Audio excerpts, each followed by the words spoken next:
Hello and welcome to Airing Pain, the programme brought to you by Pain Concern, a UK charity that provides information and support for those of us living with pain.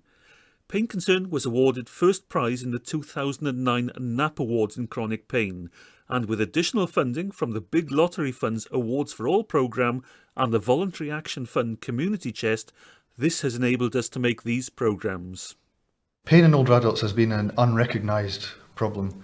We know that the number of people who have pain gets greater the older the age group you get, but it seems to get less in the very old age groups, and we're not sure whether that is because people stop reporting it because they think pain is a normal part of life and therefore just take it for granted. We've got an ageing population, so we're all getting older. By 2020 we anticipate huge numbers of older people. And also in that group, it's been suggested that often pain is not recognised and, in the worst case scenario, neglected, because I think people assume it's part of getting older, so I have to live with it. And that's the kind of question that we're wanting to answer, because there's no reason that pain should be a normal part of life. It is at least as important, if not more important, in older adults where the effects are potentially more significant.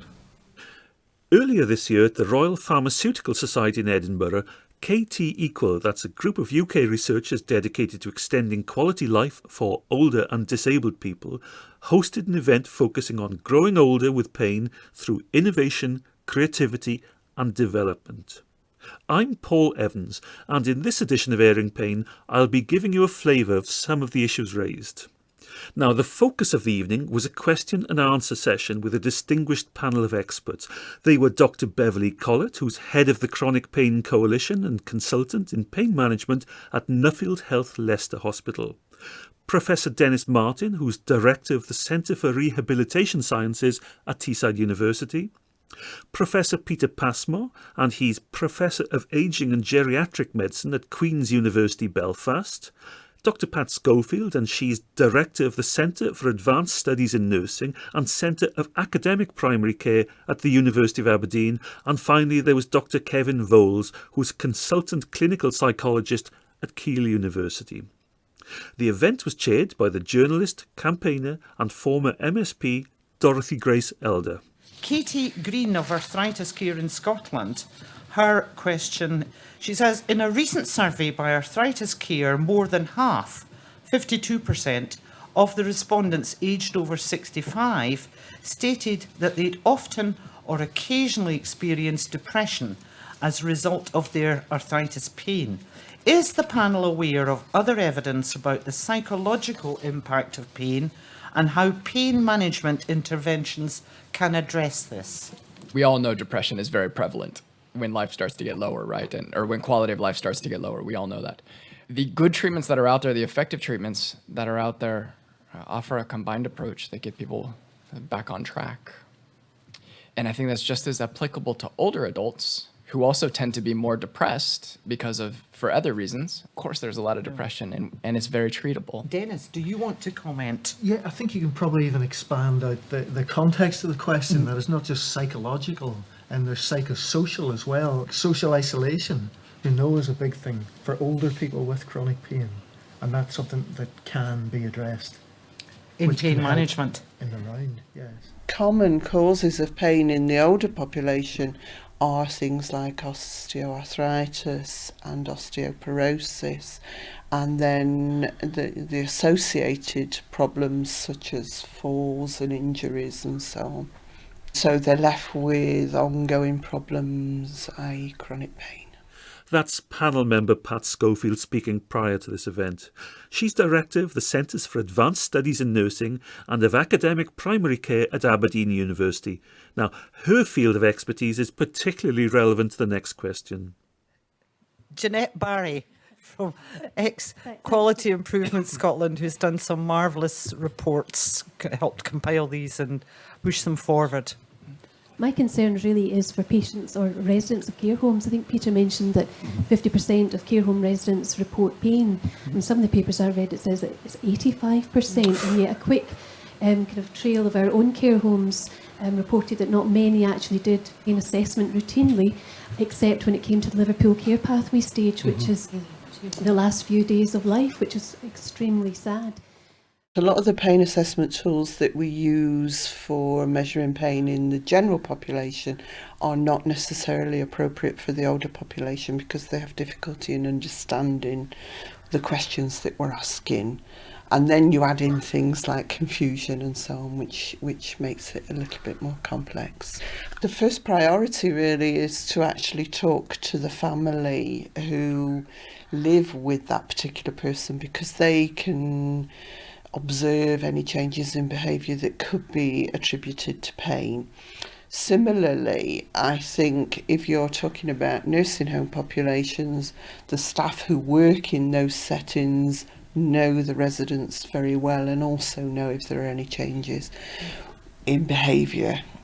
Pain assessment is not widely used in care home settings. It's not seen as one of their major priorities, I think. They have so many other things to deal with, and I think what we really need to do is to get those guidelines readily accepted in all care settings, including nursing homes. They can help. On to the next question. From Ron Marsh, user member EOPIC, University of Aberdeen. What's EOPIC again? EOPIC is EPIC. EPIC stands for engaging people in self-management of chronic pain. Because I'm in it, I'm older, so it had to have an O in it. Very good. Now, before we get on to Ron's question, let's find out a little more about EPIC from Blair Smith. He's a GP and Professor of Primary Care Medicine at the University of Aberdeen. EPIC is a study funded through the Lifelong Health and Wellbeing Initiative by the research councils, mainly the Medical Research Council, and its aim is to identify and begin to test self-management strategies for chronic pain experienced by older adults. I think the important point about chronic pain, just like many other health questions, that a lot of research has been done not specifically in older adults, and in fact a lot of research actually excludes older adults and people with other illnesses.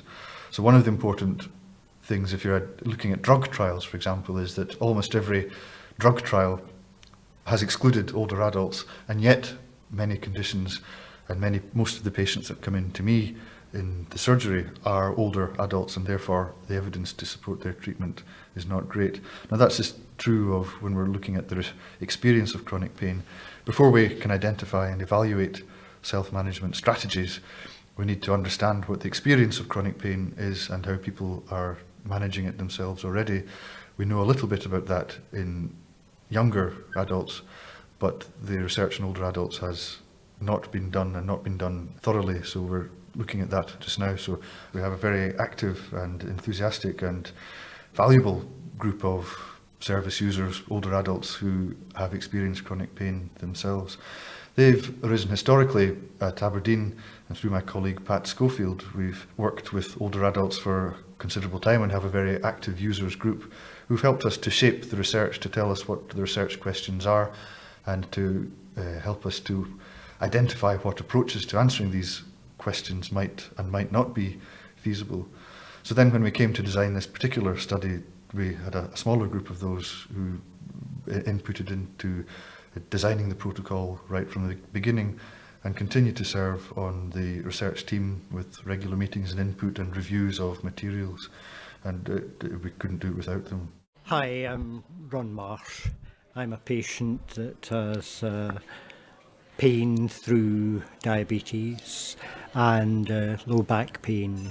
We have a very wide remit. We can comment on any aspect of the study, and we're welcomed in doing that.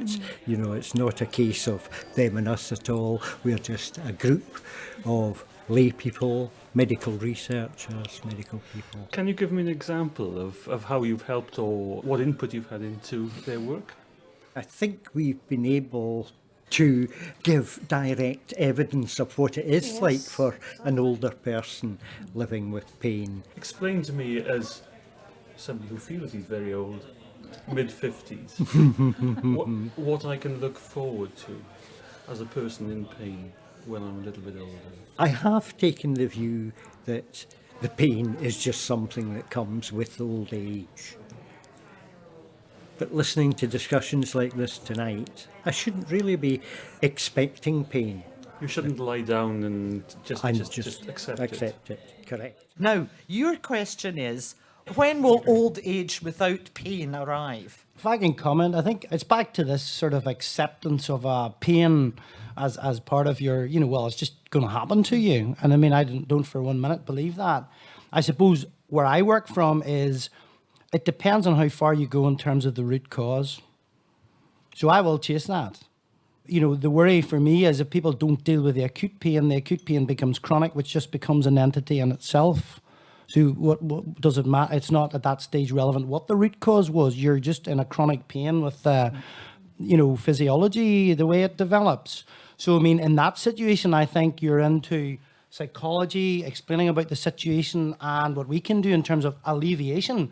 But my comment to people is if they're in that situation, I may not get rid of all of this for you, but, to make it bearable.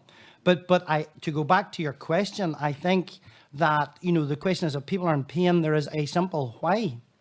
And we do have a lot of investigational techniques. I think for us, the question is when it is appropriate, when is it not appropriate, i.e. you're into a sort of a cost-effectiveness argument. And you're also putting the patient through a lot, maybe with some of these tests. And that would be the comment I would make, Rowan, I think a direct answer to your question, when will there be a cure for pain, I wouldn't put any money on it in the near future. But I think what Kevin talked about that is as important, the effects of pain. I think in terms of older people, there's certainly more research coming out now focused directly on that. The research we're doing with EOPIC and the SMART project that Chris is involved in, is focused on older people. So in X number of years, in the near future, there should be more knowledge coming out. Closer to this time, I think perhaps what's needed is better education of health professionals. So you're getting a more intelligent and thoughtful application of what we already know for younger groups to apply that for older people. There is some good existing knowledge which I think could be applied with some effort and thought. Could I just add a point there that I think that the that horrible fact that veterinary students get taught twice as much pain in terms of their training at veterinary school than medical students do. I don't know how aptly that applies now. And the second point is that my experience as a lead in acute pain management at the trust where I work is that the junior staff and the middle staff don't know anything about pain management. One of the problems is that we set ourselves up in acute pain teams and critical care liaison teams and other specialist groups, and partly through their lack of training, their lack of time on the wards, is the fact is that they don't know how to do basic care. And somehow a return to managing that, or giving them a bit more responsibility, but I'm not entirely sure how you would do that, because they just don't have the skills. And I think we really need to reflect on how we're going to get junior doctors to be better trained so they can do basic stuff, and they just can't. Well, I couldn't agree. It's interesting because I did mention this, and for such a chronic problem, there are certain things never taught in medical school, like management of constipation, like management of vascular or varicose ulcers. But even over and above that is pain. We have the fourth years and we send them out, and our simple sort of way of doing this is they survey a group of drugs, but we always make sure the analgesics are in there. The people who get the constipation ones feel they've drawn the short straw. But we try to indicate that it's a problem and the difficulties with the drugs that are used. But I don't know. I think one ought to be able to impact on the GMC. When you think about the prevalence, etc., and we've heard about this, that really to look in depth at the undergraduate curriculum and see that simple things, I guess, are being overlooked. Because if you look at what's prescribed in the wards, and we've published extensively on this, 60% of our drugs in the hospital are analgesics in the geriatric wards. It's more even than in the nursing homes. But if that is the case, how can you not train people about that? Professor Peter Passmore. He's Professor of Ageing and Geriatric Medicine at Queen's University Belfast. Now, before we continue, please bear in mind that whilst we believe the information and opinions on Airing Pain are accurate based on the best judgments available, you should always consult your health professional on any matter relating to your health and well-being. He or she is the only person who knows you and your circumstances, and therefore the appropriate action to take on your behalf. You're listening to Airing Pain with me, Paul Evans, and we're at the KT Equal Growing Older with Pain Innovation, Creativity and Development event at the Royal Pharmaceutical Society in Edinburgh. My name's Michael Morrison, this is my wife Rosemary. We are involved heavily with the Pain Association Scotland, with the support group up in Grampian region. I hurt my back originally playing cricket, and for 10 years I was diagnosed wrongly. I was being treated for sacroiliac problems, but what had happened was I had 3 burst discs in the base of my spine. So during that 10 years, 81 to 91, I was on just painkillers. I always felt that, right, another week will go by and I'll be okay. And then in 1991, I became immobile. I just couldn't walk. I couldn't put one foot on the floor. I was in a wheelchair for 12 years. And 2.5 years ago, a friend of my son, who's a surgeon at Wood End Hospital, my son said to him, "My dad's come to see you. Do a good job." So he called me in, he explained all what had gone wrong. So he said, another operation might sort things out for you. So I eventually got a call. I went to hospital, had the operation. I had all the discs in my lower spine fused, and all the scarring tissue that had been in there cut away and dispensed with. And when I come through from the recovery room, I was in awe because I had no leg pain, no foot pain, nothing. I thought, well, maybe it's just the effect of the anaesthetic. But no, that lasted, and it's lasted now. I'm out of my wheelchair. I don't use a wheelchair anymore.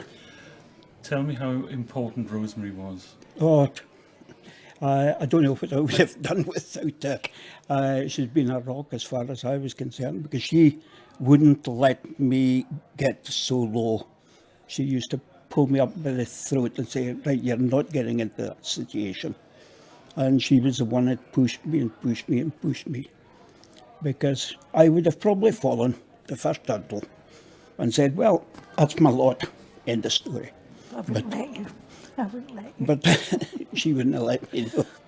So she was very, very supportive of me. Well, we've been married, 40 years this 40 year. years this year, yeah. And, I mean, he was very, very bad. You know, he couldn't walk. And I was lifting him, and how I did it, I don't know, but you do it. You can find the strength, you know. And I just said to him, "You are not going into depression with this." I said, "You may think your life's over."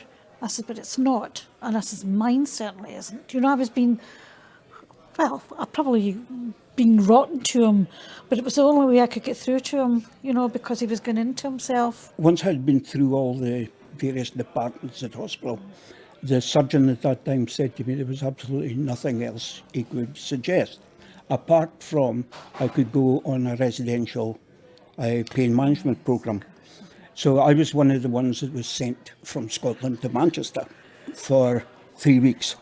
And while I was there, I got really good advice. And it was at that time I felt something needed to be put back into the community. And that was when our connection with Pain Association Scotland started. So tell me about Pain Association Scotland and what you do with it. We have 2 meetings every month, the first and third Wednesday every month. During our meetings, we have normally a session of light exercise, progressive. We have also a session on pain management techniques that people can use for handling their pain, not curing it or whatever, but actually being able to manage the pain and do the things they want to do without having the stigma the days after. And then we finish off with a session of relaxation. And I think that's the best part. Yeah. I think that's what everybody comes for. I mean, when we're doing the exercise, which is very light, they all go, oh, they groan, you know, but they do it. It's good to see them. I mean, they know that we can't cure them because we tell them that right from the start. But we've got a good group. They all support each other. Yes, yes, they do. It's amazing. But you, Rosemary, must be a very valuable part of the group because you're not living with pain, but you've pulled somebody who was living with pain through it. Yes, I think because of the way Michael had been and because I became stronger. I mean, Michael always looked after me, always, and still does. But at that time, he needed me. So it was my turn to help him. Some of the group sometimes like to speak to me and sometimes they like to speak to Michael. It just depends. So they also, some of them will phone us. We'll say to them, well, you can phone us at home if you're having a rough time. Phone us. When you went down to Manchester for the pain management clinic, how far did you have to travel? Maybe about 400 miles each way. Well, that's easy if you're in pain. No, I was in a wheelchair at that time. I was really struggling. I wasn't allowed to go down, you see. He had to go down himself. Certainly, I was flown down. The health board paid for the whole session. And I was flown down to Manchester. And then I was picked up at the airport. And Rosemary didn't want to let me go on the plane from Aberdeen. But before they would take you onto the thing, you had to walk for... Oh, I had 200 yards. 200 yards. And they said, if you can do that, then we'll take you on the... Yeah, I wasn't accepted initially because my health was so poor. So they said to me, they gave me certain criteria, and they said, if you meet that, we'll take you on the programme. And we battled to get me in a situation to go down for that course. And he was there for 3 weeks, and it was very, very basic. Oh, basic. And you had to do everything for yourself. Yes. You had to make your bed, you had to prepare your breakfast, your lunch, your dinner, you know, all within the confines of a hospital ward at Salford. But the way that the programme went about, they took a video of how you dealt with certain aspects within a house situation. And then at the end of the course, they also videoed the same thing again. And for me, the difference was enormous. I didn't think I was as bad as I was when I saw the first. But the second video was just chalk and cheese. There was really such a difference. Has the benefit stayed with you? Absolutely. Yes. Why did you have to do an 800-mile round trip? There was nothing else in Scotland. I had two options. One was to go to Manchester and the other one was to London. Mind you, I said no to start with. Yeah, you did. I wasn't prepared to go put myself through that. She kept at me and said, don't give up. You try it. It'll maybe do you good. And it did. Michael and Rosemary Morrison. You're listening to Airing Pain with me, Paul Evans, and we're eavesdropping at the Royal Pharmaceutical Society in Edinburgh, where Dorothy Grace Elder's chairing the KT Equal Question Time event on growing older with pain, innovation, creativity and development. A lot of elderly people are told by their doctor that pain is an inevitable part of ageing, something you just have to put up with. What does the panel think? Is it inevitable? You know, what if you've led a perfect life, you've never smoked, never drank, you're dying of boredom, but nevertheless, what if you're basically should be in very good condition, but you're very old? Well, is it inevitable that you should suffer pain? I think the disability and the suffering associated with it isn't inevitable. It's manageable and shouldn't... No, it's not inevitable. The suffering and the disability associated with it, things can be done. It's not inevitable. I think prevalence has been converted into inevitability. When you think about it, everybody complains about it. So, you know, it's just, but that's a prevalence statistic. It is a real thing. So prevalence, I think people are now translating into inevitability, and that's not right. I think certainly as time goes on, you asked the question about what you can expect in older age for pain. I think you'll find challenges. You'll be challenged probably to the full, because between pain in a younger person and pain in an older person, the pain almost is exactly the same. It's how you'd handle it that is completely different. And I think that's really the way to look at it. You're certainly going to have the challenges, but hopefully through the group that we are involved with, we'll be able to provide you with the tools to meet that challenge. Can you just give me a checklist of the tools that you can? The tools that we're looking at, taking the Pain Association programme through the likes of exercise initially, then some pain management and then relaxation. But what we'd be looking at is probably using IT to the best and have people say involved, right, we'll join the Pain Association Scotland, for example, £5 a year or whatever. For that membership, you'll be able to log on to the website, Pain Association Scotland website. Then you'll have a number of medical questions asked, very basic medical questions, to calculate what you would be capable of. It was also said they're using the WE, but the WE program type benefits from using IT. And I think hopefully over the next 2 or 3 years, these things are expanding so rapidly that we'll see those, I would say, probably within the next 5 years. Okay, I'm quite excited about this because you obviously know about the Wii, the Nintendo Wii, and I think Sony have brought out something as well now. Now, I bought my wife a Wii for Christmas. I suffer from fibromyalgia. I have avoided it, but obviously you, with pain, and people in your group, have found a way of using it. Even the sufferers from fibromyalgia in our group have gained benefit from using the Wii, because before they came to the group, they were stressed every day, and a lot of them were very angry at what was happening because the doctors in the hospital were unable to diagnose or give them any hope for the future. But now, the grandchildren's a great thing as well. In your later life, having grandchildren who are very involved in computers and IT and these little fiddly phone things. And I think that's a beam of light as far as getting old is concerned. Having the grandchildren be able to teach you those things. And I think as time goes on, it'll get faster and faster, and everybody hopefully will do it. Back to the exercising side of things. In many instances, the Far East are way ahead of us. They have their elderly coming up to retire over a period of time. They will actually get them out doing Tai Chi or whatever. Yeah. And it may be something that in this country will have to take on board as well. Oh, in Hyde Park, didn't they, there's an area converted for older people's exercise now? Isn't that right? Dedicated to it? Isn't that right?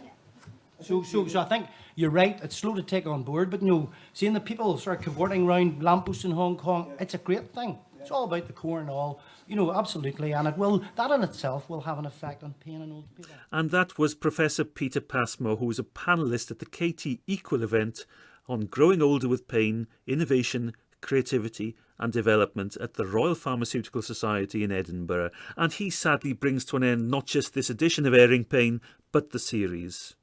The programmes were produced by me, Paul Evans, for Pain Concern, the UK charity providing information and support for people who live with pain. Now, whilst the programme takes its summer break, please do keep in touch with us. You'll find all details at our website, that's at painconcern.org.uk. Pain Concern, one word, painconcern.org.uk. And there you'll find a wealth of information about managing your pain, how to contact us, information about our sister magazine, Pain Matters, and how to download or order all editions of Airing Pain. We'll be back in the autumn to look at issues affecting the 7 million of us in the UK living with chronic pain. But until then, I'll leave you with a thought for the future from Michael Morrison. Old age, they say, doesn't come alone, but it comes with a wife, so many grandchildren, etc., that you can use to your benefit in later life.